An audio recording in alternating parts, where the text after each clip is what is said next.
Hi,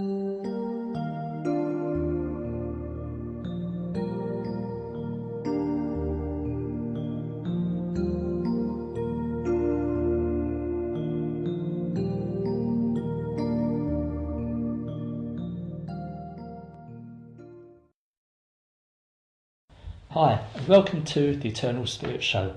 I'm Paul Salmon, I'm a psychic medium, and my guest today is Tina Morford, who is a celebrant, among other things. But Tina, what is a celebrant? A celebrant, this is a good question. A celebrant is a person who performs life ceremonies.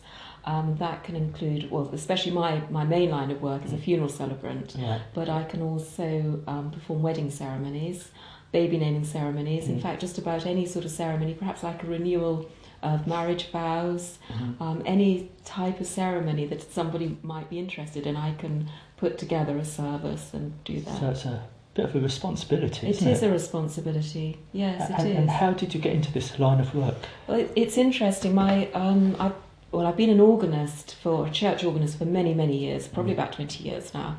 And I got a job as an organist, one of many organists, in fact, up at Ipswich Crematorium. And so you can imagine just playing for a lot of services all the time and listening to a lot of funeral services. And I started to think that I really, really wanted to do this sort of work, but obviously I couldn't be a minister. No.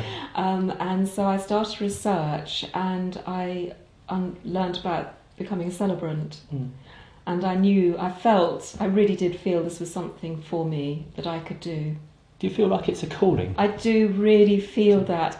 And before I became a celebrant, and I've heard a lot of people say, they've had this calling, and I've been thinking, I wish it would happen to me, and it never had. But then it did.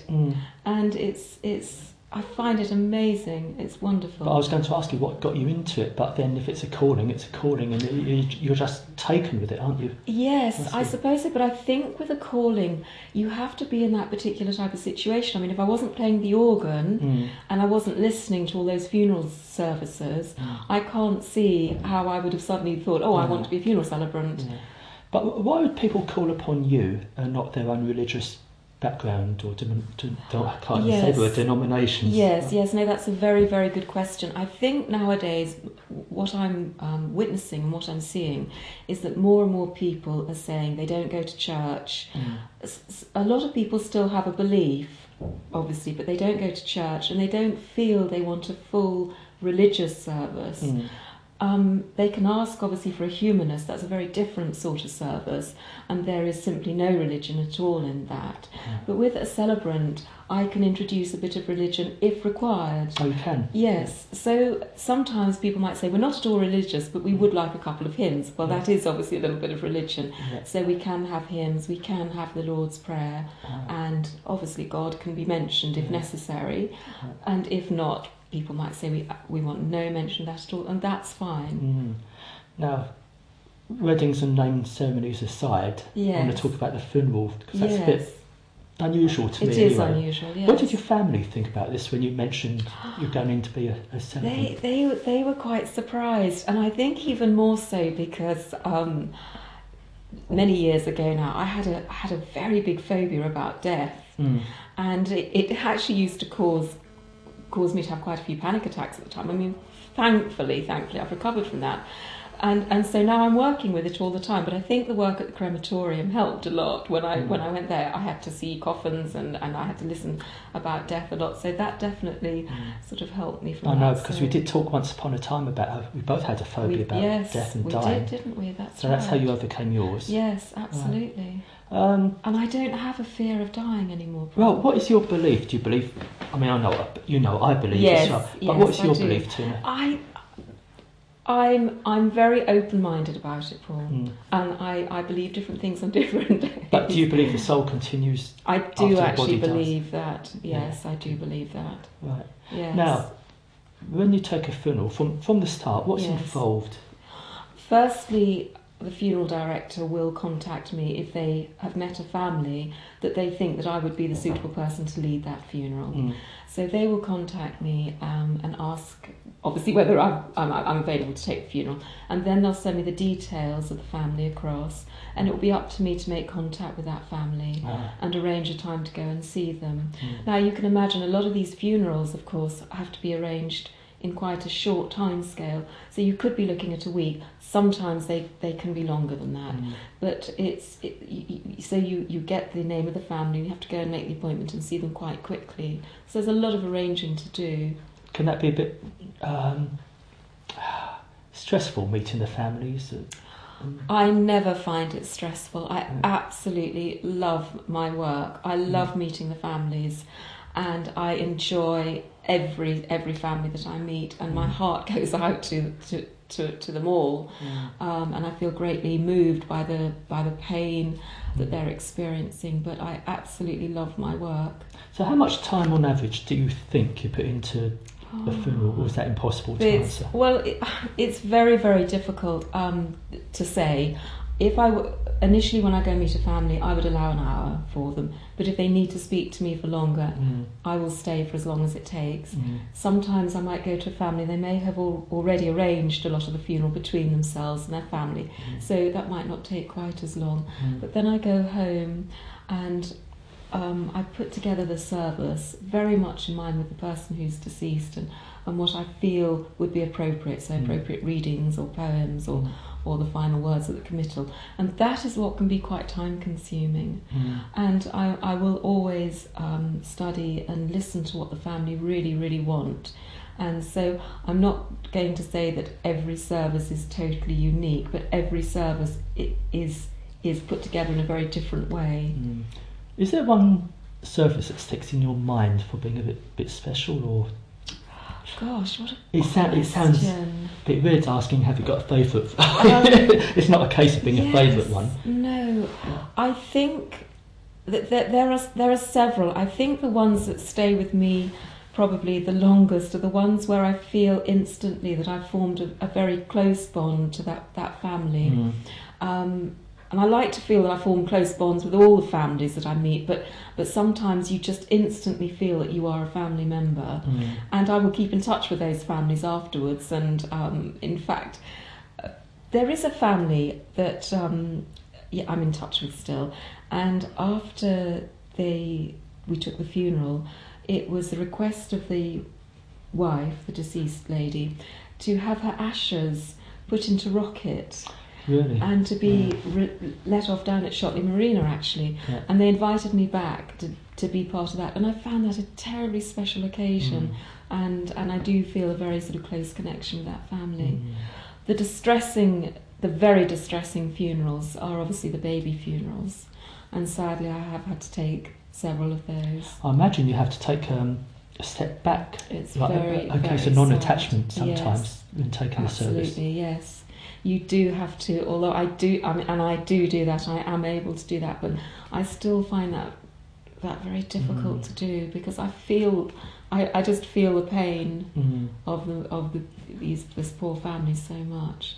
So what sort of training did you have to be a celebrant? Well, I always say that I felt most of my trainings came about by listening to so many different services at the crematorium. Because when you listen to so many, you start to feel how you'd like to perhaps run a service, and you start to understand what people want to hear, need to hear. So actually, I feel that I was very privileged to have that sort of background. But then I did obviously have to go and train as well. And then after that, I worked with a celebrant for a little while, and then it just took off from there. So how long was your training? Well, the training took about 2 or 3 weeks to actually completely complete. I had to go away for a week, and I can in fact go on to another course that if I want to do it, it's just time thing. So yes, you can keep on adding to the training. So Tina, what was it like giving your first service? The first service, well, I shall never forget that one, Paul, obviously, because it was the first service, but it was also a baby. Oh, was it? Yes. And the funeral director actually asked me to do this because, very sadly, my brother has actually lost 2 babies. One baby he lost 10 years ago, and one baby very sadly last year. So the funeral director was aware of this, but he wanted to ask me first whether I would take the service for a baby, and he said he would totally understand if I said no, if I didn't feel able to do it. But I actually felt totally competent in doing this, because I thought I do understand exactly where that family are. So I remember that. But the nerves must have set in as well. Yes, they did. Although surprisingly, I remember when I actually got there on the day, I really did feel quite calm. And you do have to put a lot of preparation into these services, and if you're not prepared, I can understand the nerves kicking in, but if you're really well prepared, and you also, when you get there, you have to understand that I think when people turn up at funeral services, there is a lot of anxiety for them. They don't know how they're going to be, they don't know how they're going to feel, they don't know whether they're going to cry, whether they're going to have to leave the chapel, and I consider my role as very much one as remaining calm, explaining to everybody what will happen, showing them where to sit, just remaining very calm and very in control. Yeah. Now, this might be hard for you to answer, but what makes a good celebrant? A good celebrant? Well, you do have to have certain qualities, I think. I mean, obviously, you have to be very compassionate, and you have to be able to listen to what people are telling you. You have to understand. Especially when you're trying to put a service together, you have to understand exactly what they are wanting to create at the end of the day. You have to raise people's self-esteem, I think, and you have to bring in dignity to that service as well. I think really listening and obviously liking people have to be 2 of the big things. I think also you have to be a bit creative and artistic, because often I'll get to a family and they'll say, well, we're not quite sure which reading we want, we're not too sure of the music, we don't know the order we'd like it in, which order should we have it in, or the service in. And there is no set order. There's nothing to say they can or they can't have this. They can have whatever they want to. And I always impress that upon them. This is a service that you are going to create. I will help you put it together, and then I will listen to how many speakers there might be, or the poems or the readings, and we'll put the service together. But what do you get out of it yourself, Tina? Oh, what do I get out of it? Well, when I've seen families and I really feel I have helped, and I have been able to get them through this very, very dark time, and it's a very brief and intense relationship that you have with these people, and I think it does it sound awful to say that I suppose I feel good. I feel good that I've been able to be part of that process, that healing process, because from the funeral, that's really or leading up to the funeral and the days beyond, that's all part of the healing process. Now, where are you based? I live in Campsie Ash. Right. So, what sort of area do you cover? I mean, would you travel out to? I see. Well, I work from Ipswich Crematorium and Seven Hills. I could go anywhere. Yeah. But those are the 2. That's where you're based. Yes. Yeah. And how long had you been playing the organ? The organ, I've been playing that for, I'm sure actually it's probably about 26 years now. Is it that long? Yes, and I'm self-taught. I was a pianist to begin with. Well, I've been a pianist ever since I was a child. Not a very good pianist, I might add. And I, when I moved into the village of Campsie Ash, I only moved a mile away from my family home, and I moved into Campsie Ash, and somebody there had heard that I could play the piano, and she came and knocked on the door and she said, we need an organist for the church, would you consider it? And I thought, oh yes, I really feel like being an organist. And I was so naive, and I went down to the organ at the church in Campsie Ash. I didn't even know how to switch it on, and then I saw all the pedals, and I realised this was a very, very different instrument to the piano, but I'm not easily defeated by anything, so I thought... Well, I was going to say to you, you like a bit of a challenge, I do like a challenge. I do, yes. And I know you like to be busy, someone tells me, because you do own a campsite, don't you? I do, that's right, I do. Tell me about the campsite. The campsite, well, this is I suppose my first official year of running it properly as a campsite with the proper facilities, but I've been running it on a casual basis for the last 2 years, because I needed to see whether this is something I could do. And so, yes, I run this campsite from home, and For me, it's very much about communal living and people living together, uniting, and I love that. I love that feel. I love to feel that I've been able to offer. I think where I live is lovely, and I've got a beautiful field, and I'm in the countryside, and it's quiet. And if I can offer that to other people, and they can enjoy that space. So let's tell the people, I did come to your place to give you a spiritual psychic reading. You did. And your campsite is so busy. It is. So your mind must be turning the whole time. It is spinning the whole time. Your celebrant work, in the business entrepreneur campsite. Yes, that's right. And that's where I'd like to run my celebrant work from. Obviously not the funerals, but I would like to do the weddings and baby naming and perhaps renewal of vows. Because when I gave you this reading, I saw you writing, didn't I? You did, wow, yes. God. And I didn't know you were a celebrant. No, but I saw you sitting at a table, writing and writing. My God, what I do that every night, Paul, every night. That's your role, that's your celebrant. Yes. So your mind must be active the whole time. It doesn't stop. No. It doesn't stop. So have you got time for hobbies? You can't have. Not really. No, I don't have a lot of hobbies.